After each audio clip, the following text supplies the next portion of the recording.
বাস গাড়ি বাস গাড়ি ট্রেন কোথায় আছে তোমার? বাস গাড়ি ট্রেন আমি তো জানি না।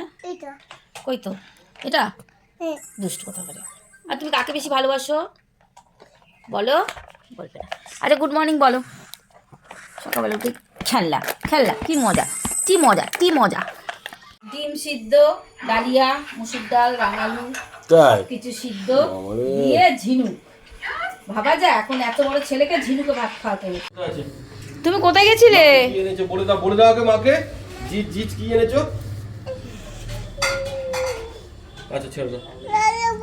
কি এনেছো বাজার থেকে? ললিপপ এনেছো? যাও যাও। হ্যাঁ দিচ্ছি দাঁড়াও, দিচ্ছি ললিপপ দিচ্ছি। বাবা রে, ললিপপ খেয়ে খেয়ে অল্প বয়সে দাঁতে পোকা ধরে যাবে।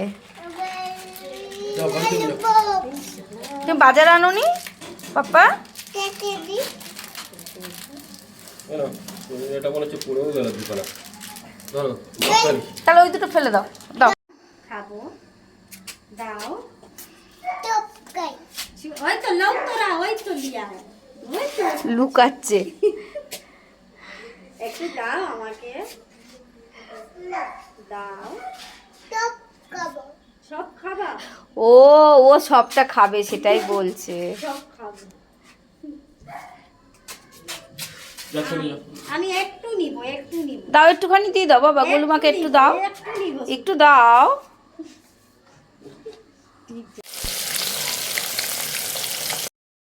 শুভ সকাল বন্ধুরা, দেখলেন তো সকালটা কীরকমভাবেই কাটলো। আজকে কৃষ্ণবাবুর বাবার ছুটি রয়েছে। এই ফেব্রুয়ারি মাসে মোটে একদিন সে ছুটি পেয়েছে, ওই জন্য ছেলেকে নিয়ে গেল বাজারে। বাজার থেকে নিয়ে এলো জ্যান্ত শিঙি মাছ, আর উনি ভালোবাসেন হচ্ছে গিয়ে ওই ফুলকপি দিয়ে মাছের ঝোল খেতে, যার কারণে মাছ আনা হলো। কিন্তু বড় ছেলের অবজেকশন, মাংস কেন আনেনি, যেহেতু বাবার ছুটি আছে। ছোটো ছেলের জন্য শিঙি মাছ আনা হয়েছে, আর বড়দের জন্য রুই মাছ আনা হয়েছে, ফুলকপি দিয়ে ঝোল করব।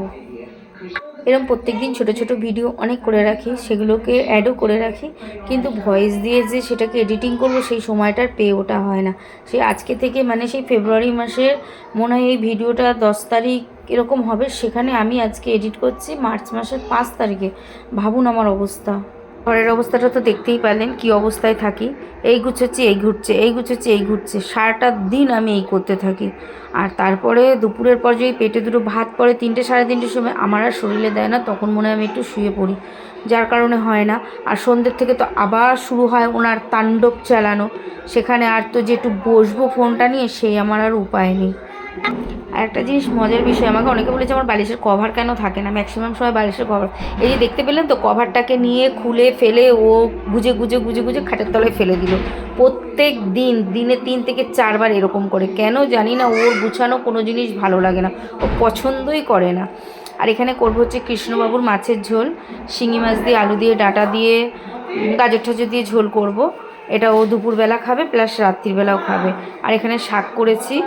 আর আজকে আমি মানে আজকে এতদিন পর মানে প্রায় 1 মাস পর আমরা 3 জনে একসাথে খেতে বসবো, 4 জনে, কারণ আমাদের একসাথে খাওয়া হয় না, ও ছুটি পায় না, আমাদের এরমভাবেই একা একা খেতে হয়। রাত্রির বেলা আবার এত বড়ো পাড়া থাকে যে ছেলেকে ধরবো একজন একজন খাবো, ওই কারণে রাতেও খাওয়া হয় না একসাথে। এখানে আছে ভাত, মূলো দিয়ে ডাল, শাক চচ্চড়ি, চাটনি, আর আছে কর্তাবাবুর ফেভারেট ফুলকপি দিয়ে মাছের ঝোল। মাছগুলো তলায় পড়ে গেছে, কেননা মাছটা গামলায় রেখে আর মাছ এটা দিয়েছি, ঝোলটা উপর দিয়ে দিয়েছি। কি করছে? এই যে আজকে আমরা পুরো 1 মাস পর একসাথে খেতে বসেছি। পটি করবে? এই তো বাচ্চাদের এটা স্বভাব, এই যে ভাত নিয়ে বসেছি, ওনার এখন পেয়েছে পটি। আজকে পুরো 1 মাস পর আমরা খেতে বসেছি একসাথে, তাই তো? আবার ছুটি পেয়েছে।